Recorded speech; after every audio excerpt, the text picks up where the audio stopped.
அப்பா எனக்கு எதுக்குப்பா இந்த பேர் வச்சுங்க ரொம்ப இதாக இருக்குது, சங்கடமாக இருக்குதுப்பா. தம்பி, ரெண்டாவதாக பிறந்தவனுக்கு இரணியன் பேர் வச்சேன்.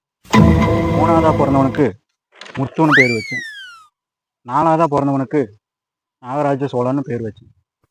அஞ்சாவதாக பிறந்தவனுக்கு அஞ்சான்னு பேர் வச்சேன். ஆறாவதாக பிறந்தவனுக்கு ஆறுச்சாமின்னு பேர் வச்சேன். ஏழாவது பிறந்தவனுக்கு ஏழுமலைன்னு பேர் வச்சேன். இத்தனை பேர் வச்சவனுக்கு மூத்த உனக்கு ஏன் இந்த பேர் வச்சேன்னு தெரியுமா? கஷ்டத்தில் அடுப்பில் சமைச்சிட்டு இருக்கும்போது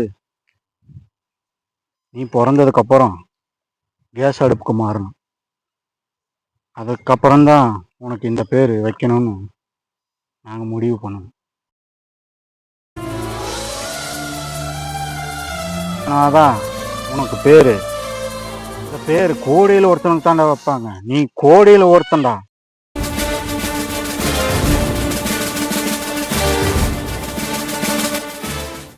சிலிண்டர் சிவாடா.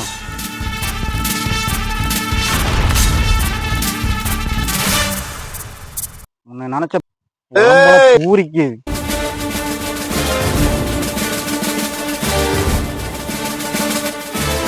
மூத்தவனா பிறந்த, அதனாலதான் உனக்கு பேரு சிலிண்டர் சிவான்னு வச்சிருக்கிறோம்டா. இன்னைக்கு இந்த நாட்டு மக்களோட பெரிய எதிர்பார்ப்பே நீ தானே.